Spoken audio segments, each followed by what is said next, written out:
जगत के पंचभूतों का प्रेरणा स्रोत, पंचभूतों की सक्रियता का आधार और उनमें समाया हुआ। मैंने प्रत्यक्ष देखा कि ब्रह्मदेव ने वशिष्ठ को प्रेरित किया कि वे संध्या को शिव आराधना करने की प्रेरणा दें ताकि उनका क्रोध शमन हो सके। रुदन करती संध्या के समीप आकर वशिष्ठ ने शिवोपासना के लिए उसका मार्गदर्शन किया। उसकी कठोर तपस्या से प्रसन्न होकर भगवान शिव प्रकट होते हैं तथा उसे इच्छित वरदान देते हैं। साथ ही शिव संध्या को मेघा ऋषि के महायज्ञ की अग्नि में होम होने का मार्ग सुझाते हैं। संध्या ने ऐसा ही किया और वो 2 भागों में विभक्त हो गई। प्रातः संध्या देवताओं की आराधना के लिए और सायं संध्या पितरों के आह्वान के लिए। महायज्ञ की अग्नि से प्रकट हुई नारी आकृति मेघा ऋषि को पिता कह नमन करती है। ऋषि पुत्री का नाम अरुंधति निश्चित करते हैं। शिव स्वयं आकर अरुंधति को आशीर्वाद देते हैं तथा उसका विवाह सप्त ऋषियों में विशिष्ट ऋषि वशिष्ठ के साथ होना घोषित करते हैं।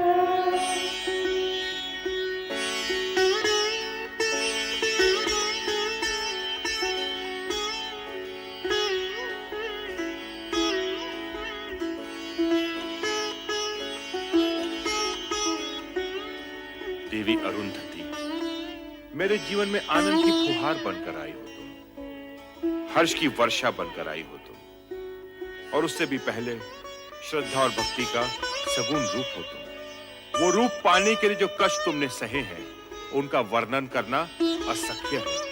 तुम महान हो, श्रद्धा की पात्र हो, मेरा तुम्हें बार बार नमन। मुझे लज्जित न करिए स्वामी। संध्या का प्रायश्चित और अरुंधति का ये रूप आप ही के कारण संभव हुआ है। यदि आप मुझे शिव भक्ति की महिमा न सुनाते, देवादिदेव शिव शंकर को मनाने का मंत्र न देते, तो आज हम दोनों का इस रूप में मिलन न होता। स्वामी, इस प्रकार जो भी हुआ है उसका संपूर्ण श्रेय आप ही को जाता है। इसका संपूर्ण श्रेय देवादिदेव शिव शंकर जी को जाता है, मुझे नहीं। जगत में जो कुछ हो चुका है, जो हो रहा है और जो होने वाला है, वो सब कुछ देवादिदेव की इच्छा के अनुसार ही होता है। सर्व कर्मों के कर्ता धर्ता श्री शिव ही हैं। संसार में सुख दुख का सामना करने का एक ही महामंत्र है जो असंभव को संभव, अप्राप्य को प्राप्य कर दिखाता है, और वो महामंत्र है ओम नमः शिवाय। ओम नमः शिवाय। ओम नमः शिवाय। ओम नमः शिवाय। ओम नमः शिवाय। ओम नमः शिवाय। ओम नमः शिवाय। ओम नमः शिवाय। ओम नमः शिवाय। ओम नमः शिवाय। ओम नमः शिवाय। ओम नमः शिवाय। ओम नमः। स्वामी, ये क्या हो गया है आपको? जब से आपने संध्या पर पुष्पबाण का प्रयोग किया है, इसी तरह खोए खोए से दिखाई दे रहे हैं। केवल ओम नमः शिवाय मंत्र का ही जाप किए जा रहे हैं। स्वामी, यदि इस तरह आप ही विरक्त रहे तो मेरा क्या होगा? मैं भयभीत हो गया हूं प्रिय। भयभीत? किंतु किस कारण? मैंने संध्या पे जो पुष्प बाण का प्रयोग किया था, उसके परिणाम से तो तुम भली भांति परिचित हो। कहीं ऐसा ना हो कि इस परिणाम का प्रकोप मुझे भुगतना पड़े। नहीं स्वामी, आपने तो केवल अपने कर्तव्य का पालन किया है, और कर्तव्य भावना से ऊंचा होता है। निसंदेह ये कोई अपराध नहीं है। परंतु रति, यदि भविष्य में कोई ऐसी अमंगल घटना घटित हो गई तो क्या होगा? नारायण नारायण। पुष्प धनवा भ्राता कामदेव, मुझे देखकर इस प्रकार आंखें चुराकर कहां भाग रहे हो? और देवी रति कहां अदृश्य हो गई? प्रणाम देवर्षि। नारायण नारायण, मैं तो तुम्हारा भ्राता हूँ कामदेव। मुझे देवर्षि का सम्मान देकर लज्जित न करो। सम्मान तो आपको देना ही चाहिए। अच्छा, अब मुझे प्रस्थान के लिए आज्ञा दीजिए। अरे भाग कर रहे हो भ्राता? मेरी पूरी बात तो सुन लो। आज्ञा कीजिए भ्राताश्री। अपने पुष्प बाणों से विचलित करके तुमने संध्या का तो कल्याण कर ही दिया। नारायण नारायण। कल्याण? वो कैसे? देवर्षि, ऐसा प्रतीत होता है कि संध्या पे किए इस प्रयोग का मुझे प्रायश्चित करना होगा।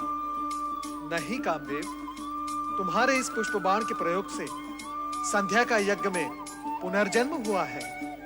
इस प्रकार संसार को 2 संध्याएं प्राप्त हुई हैं, एक प्रातः संध्या और एक सायं संध्या। आपके कहने का तात्पर्य ये है कि संध्या की रचना में मेरा भी योगदान है? निश्चित ही। केवल इतना ही नहीं, संध्या महासती अरुंधति के रूप में महर्षि वशिष्ठ की पत्नी बन गई है। भ्राता, अब अपने पुष्प बाणों का प्रयोग किस पर करने की सोच रहे हो? देवर्षि, मुझे ये चिंता सताए जा रही है कि कहीं मेरे पुष्प बाणों के प्रयोग से किसी का अनर्थ ना हो जाए। अर्थात ये कि अब मैं अपने पुष्प बाणों का प्रयोग सोच समझ कर करूंगा, जिससे भविष्य में मैं किसी विपदा में न उलझूं। भ्राता, व्यर्थ की चिंता न करो। वर्तमान तो उज्जवल है ही, और भविष्य चराचरपति शिव शंकर के अधीन है, और यही सनातन सत्य है। मेरी बात मानो। परमपिता ब्रह्मा ने जो तुम पर दायित्व सौंपा है, उसे अपना कर्तव्य मान पुष्प बाणों का उचित समय पर उपयोग करते चलो। यही तुम्हारा धर्म है और कर्म भी। नारायण नारायण। ओम नमः शिवाय। ओम नमः शिवाय। परमपिता ब्रह्मदेव की जय हो। ओम नमः शिवाय। आओ नारद, तुम्हारा स्वागत है पुत्र। देवर्षि, इस बार क्या समस्या लेकर आए हैं? समस्या नहीं, मन में एक प्रश्न लेकर आपके दर्शन के लिए आया हूं मैं परमपिता। तुम तो स्वयं साक्षात प्रश्न हो। तुम्हारे आने का अर्थ है प्रश्न सन्मुख आ गया। पूछो, क्या पूछने के इच्छुक हो?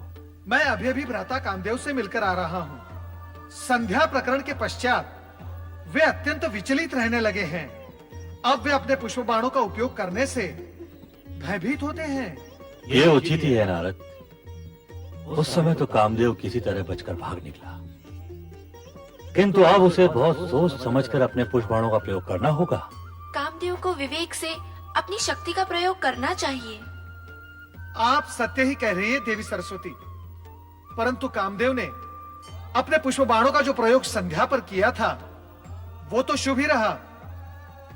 देवी संध्या अब सती अरुंधति बन गई है और ऋषि वशिष्ठ के आश्रम की शोभा बढ़ा रही है। हाँ, सो तो है।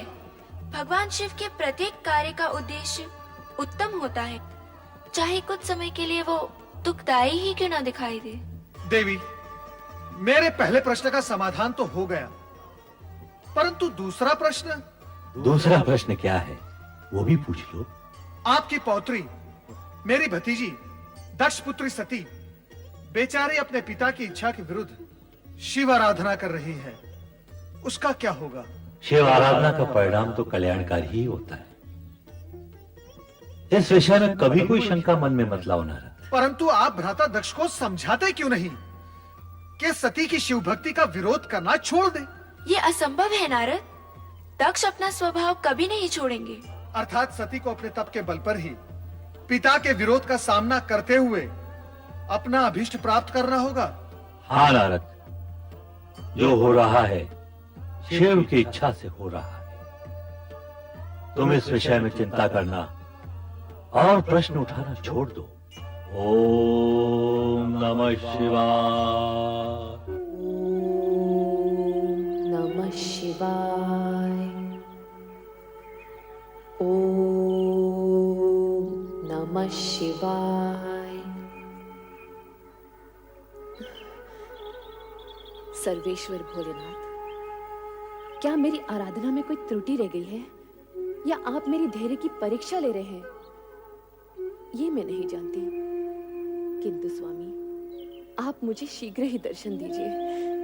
मेरी आंखें आपके दर्शन के लिए तरस रही हैं स्वामी, तरस रही हैं।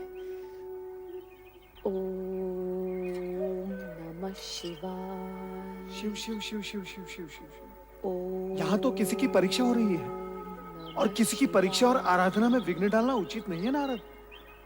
चुपचाप यहाँ से निकल चलो। नमः शिवाय। नारायण भ्राता दक्ष का महल तो सूना पड़ा है, कहाँ गए होंगे सब लोग? चलो नारद, भावज वीरणी के कक्ष की ओर, कदाचित वहां भेंट हो जाए। नारायण नारायण।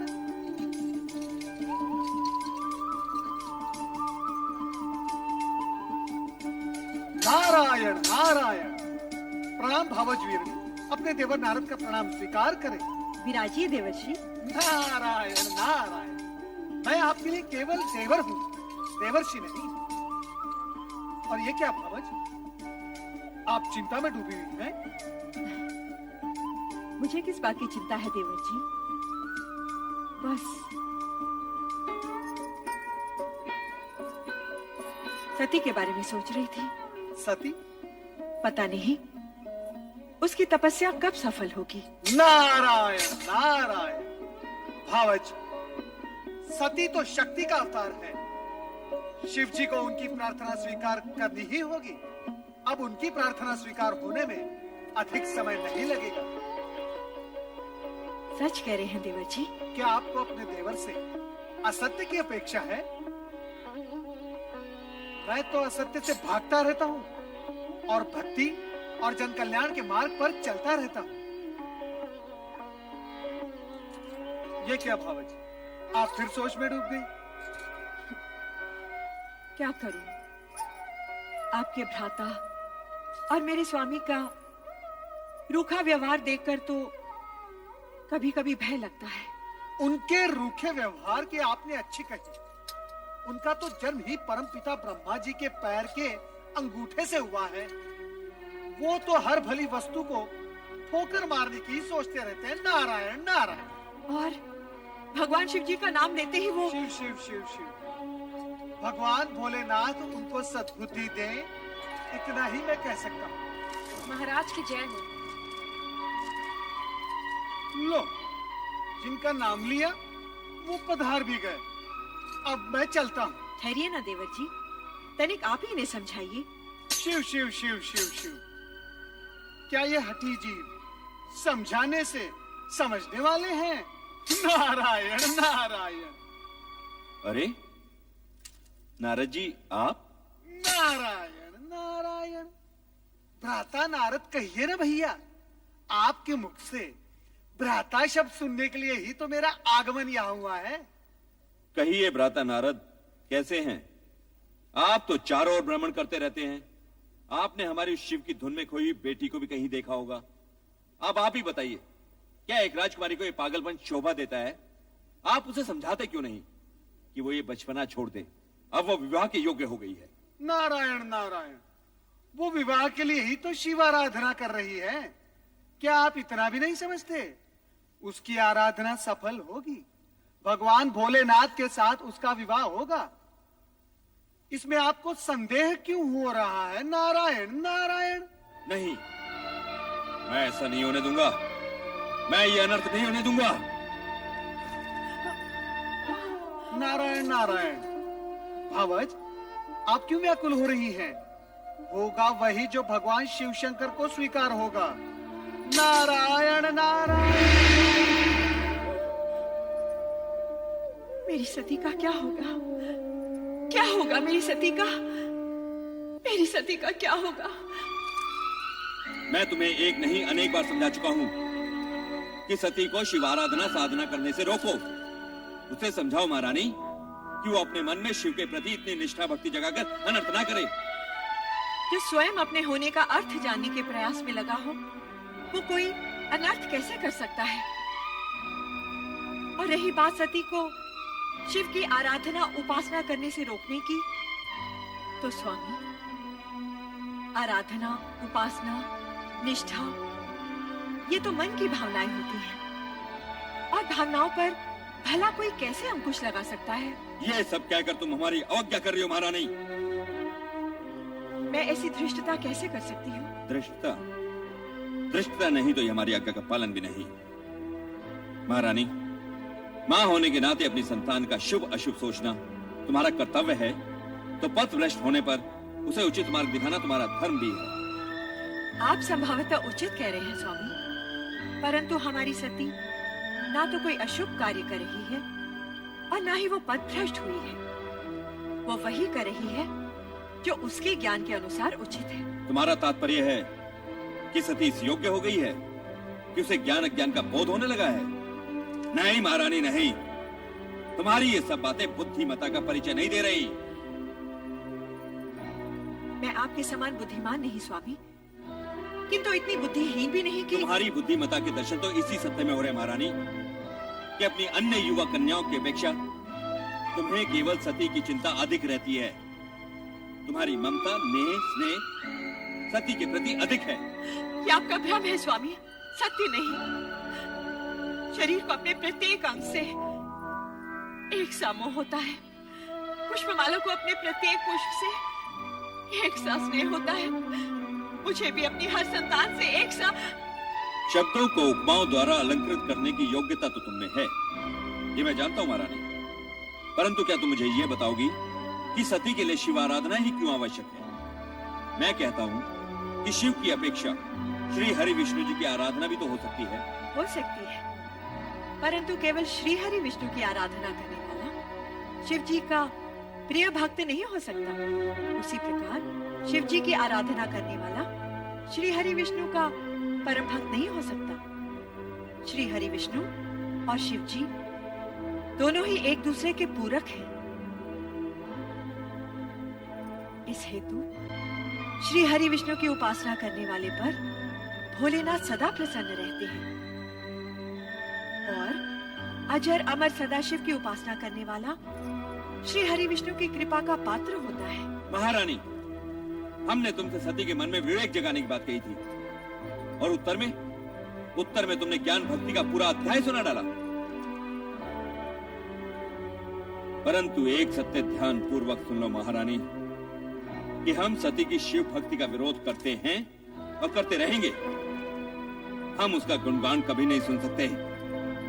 हमें शिव से घृणा है, घृणा।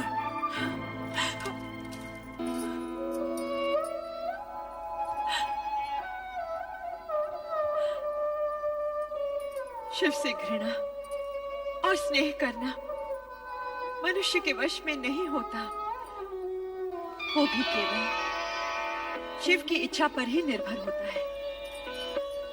ओम नमः शिवाय, ओम नमः शिवाय।